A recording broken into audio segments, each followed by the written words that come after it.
ব্যাপারটা আমরা কেউ ঠিক মেনে নিতেই পারছিলাম না। মা কিভাবে এই বিয়ের জন্য রাজি হয়ে গেল? কারণ শাহেদের পরিবারের সাথে দেখা হওয়ার আগে সবচেয়ে রেগেছিল মা। মাকে অনেকটা জোর করেই নিয়ে যাওয়া হয়েছিল, এই বলে যে সে ঘরে আমার বিয়ে দেওয়া হবে না। কথা বলে ফেলা হয়েছে, না গেলে ব্যাপারটা ভালো দেখাচ্ছে না তাই। আমাদের বিশাল জয়েন্ট ফ্যামিলি। দাদার খানদানি আমলের বিশাল এক বাড়ি আছে, যেটা দেখলে হিন্দি সিনেমায় দেখানো হ্যাভিলির মতো লাগে। ওটাতে অবশ্য আমরা থাকি না, তবে সবার আসা যাওয়া আছে। সুবিশাল একটা জায়গা ডেভেলপমেন্টকে দিয়ে বিশাল ফ্ল্যাট বাড়ি করা হয় যে যার পছন্দ মতো। চারটা ফ্ল্যাট নিয়ে থাকি, আলাদা খাওয়াটা হয় শুধু, বাকি সব কিছু একসাথেই চলে। বড় আব্বু আর দাদু এখনো ঘরের হেড। এমন জমিদারি টাইপের ঘর হলেও আমাদের ঘরের কেউ জমিদারি ছেলের মতো বসে খায় না। সবাই উচ্চশিক্ষিত আর উচ্চ পদস্থ, তাই হয়তো ঘরের সম্মানটা এখনো অক্ষত আছে। আব্বুরা 4 ভাইয়ের মধ্যে 2 ভাই বুয়েট থেকে পাশ করা ইঞ্জিনিয়ার আর 2 ভাই ডাক্তার। চাচাদের বউরাও ডাক্তার, ওদের ছেলে মেয়েরা কেউ ডাক্তারি পড়ছে, কেউ ইঞ্জিনিয়ার। আমার আব্বু মেজো ভাই, আমার আম্মু কলেজের অধ্যাপিকা। ধরা যায় আমাদের এলাকায় আমাদের মতো ঘর রাজ পরিবারেরই মতো। যেহেতু আম্মুরা সবাই সুন্দরী, আমরা 6 বোনও তাই পরীর মতো সুন্দরী বলা যায়। আমাদের পরিবারের বিলাসিতাময় জীবন আমাদের পুতুল বানিয়ে রেখেছে। আমার 4 বোনেরই বিয়ে হয়েছে এমন ঘরে যাদের ঢাকা ঘরে গাড়ি বাড়ি আছে, এমন পরিবারের সাথে যায় এমন উচ্চপদস্থ চাকরি আছে।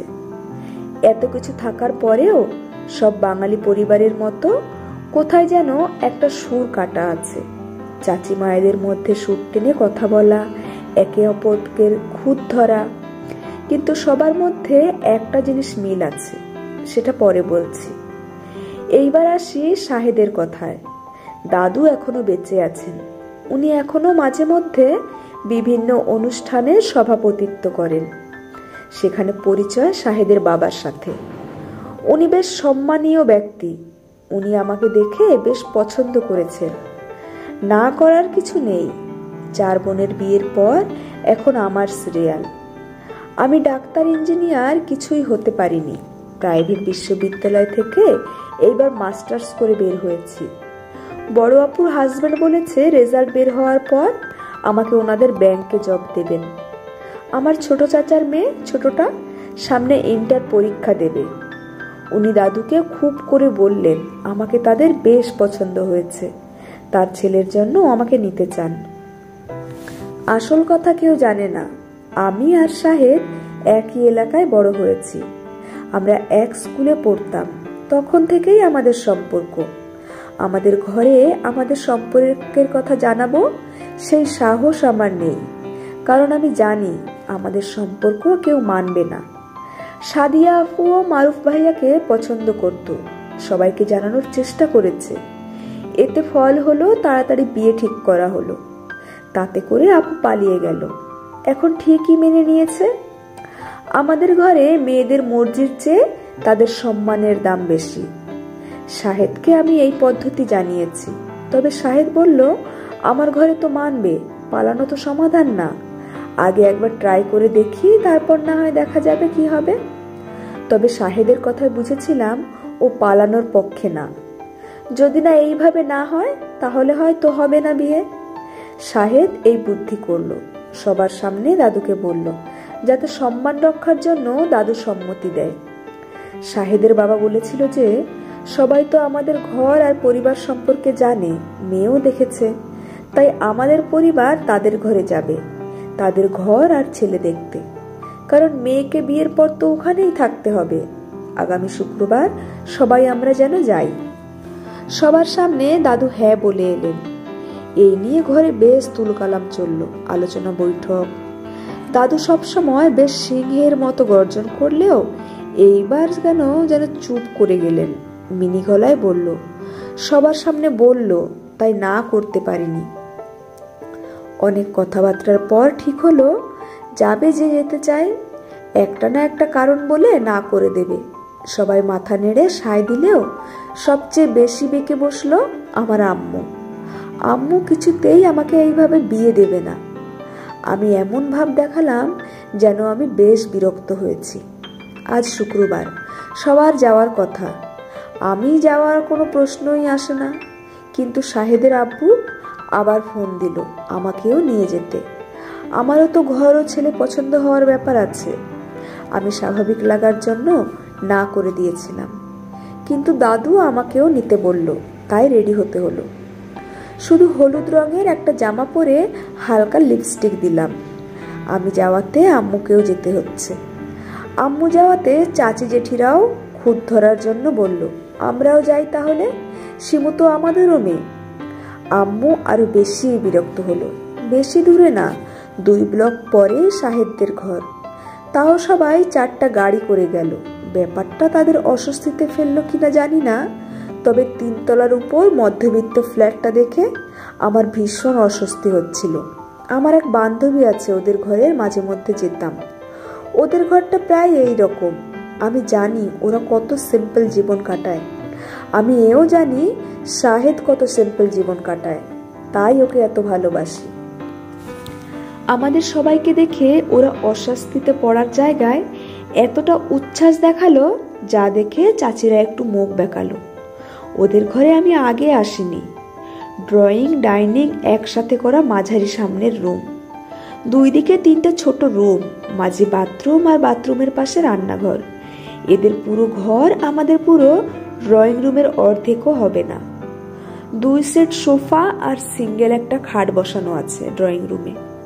এক পাশে একটা বইয়ে ঠাসা বুকসেলফ, হাতে আঁকা আর বানানো কয়েকটা শোপিস, দেওয়ালে একটা রবীন্দ্রনাথের ছবি টাঙানো। সবার বসতে বেশ অস্বস্তি হচ্ছিল। শাহেদের বাবা বারবার লজ্জিত বোধ করছিলেন এটার জন্য। বাবা আর চাচারা মানা করছিলেন যাতে উনি বিব্রত বোধ না করে। সবচেয়ে বেশি বিব্রত বোধ করছিলেন দাদু। শাহেদকে ডেকে সবার সাথে পরিচয় করিয়ে দিল ওর বাবা। শাহেদ বরাবরই বেশ সুদর্শন আর নম্রভদ্র প্রকৃতির। সে গত বছরেই একটা ব্যাংকে চাকরিতে জয়েন করেছে। ওরা 2 ভাই 1 বোন। শাহেদ সবার বড়।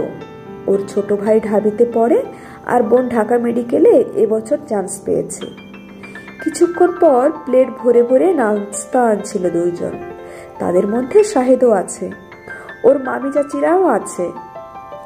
ওনারাও আপ্যায়ন করে যাচ্ছেন। নানা পদের পিঠা আর হাতের বানানো নাস্তা।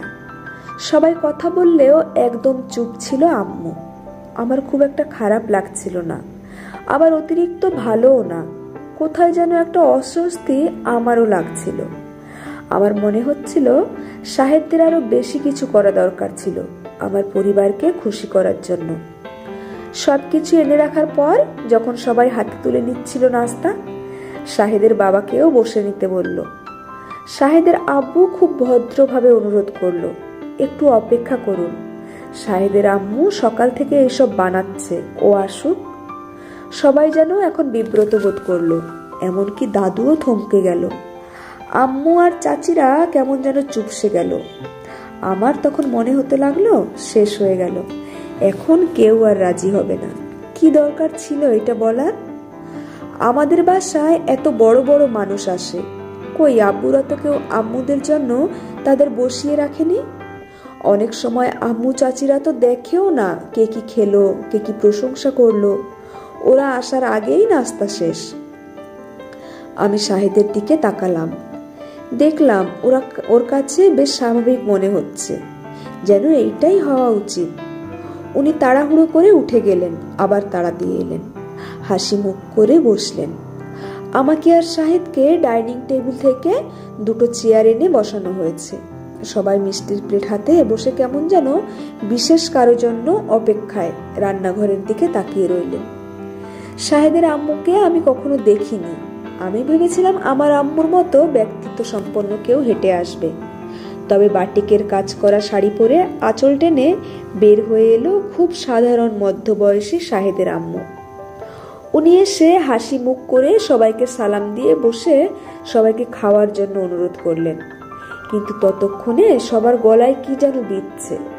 তবে সুস্বাদু নাস্তার কারণে কিছুক্ষণের মধ্যে আবার মেতে উঠলেও কিন্তু ছন্দপতন হয়ে গিয়েছে। বড় আম্মু তার নাতনিকে নিয়ে এসেছে, তার জন্য ছোট একটা বাটি আনতে বললে শাহেদের মা শাহেদকে ইশারা করাতে সে টুপ করে আমার পাশ থেকে উঠে গিয়ে রান্নাঘর থেকে বাটি নিয়ে এলো। শাহেদের মা বলল, চামচটাও তো লাগবে। শাহেদের ভাই ওদের রাখা শোকেস থেকে বের করে রান্নাঘর থেকে ধুয়ে আনলো। ব্যাপারটা আমার কাছে কেন যেন খারাপ লাগলো, কিন্তু শাহেদের বোন ওখানেই বসেছিল। সবাই মিলে কথা হচ্ছে। ওদের সবাই কথা বলতে চাইছিল, বাট তাল মেলাতে পারছিল না, কারণ এইখানে কেউ ডাক্তার, কেউ ইঞ্জিনিয়ার নেই, কেউ স্কুলের টিচার, কেউ সরকারি চাকরিজীবী। শাহেদের বাবাও তাই। শাহেদের মা স্কুলে গানের শিক্ষিকা। ওনার কাছে প্রতি সপ্তাহে 20-30 জন স্টুডেন্ট আসে গান শেখার জন্য। শাহেদের বাবা বেশ গর্ব করেই জানালেন। ঘন্টাখানেক পার হওয়ার পর কারোই আসলে বসার ইচ্ছে ছিল না, যেন বের হতে পারলেই বাঁচে। আমাদের পরে কথা হবে, এই একটা দায়সারা কথা বললে সবাই বের হয়ে এলো।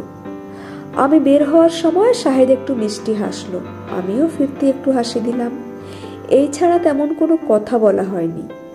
বাসায় ফিরে সবাই যখন নানা ধরনের ব্যঙ্গ কথায় মেতে উঠছিল আমাদের বিশাল ড্রয়িং রুমে, দাদুকে বলল, আপনার কথা মতো দেখে এলাম, এখন পরে জানাবো বলেছি, এইটুকুতেই চুপ থাকেন, এর মধ্যেই মেয়ের অন্য কোথাও বিয়ে ঠিক হয়েছে বলে দেবেন, শেষ। তখন আম্মু বলে উঠল, না, এইসব বলার দরকার নেই, শিমুর বিয়ে ওখানেই হবে। সবাই চেঁচিয়ে উঠল, কি বলো, এমন ছাপোষা ঘরে মেয়ের বিয়ে? প্রশ্নই ওঠে না।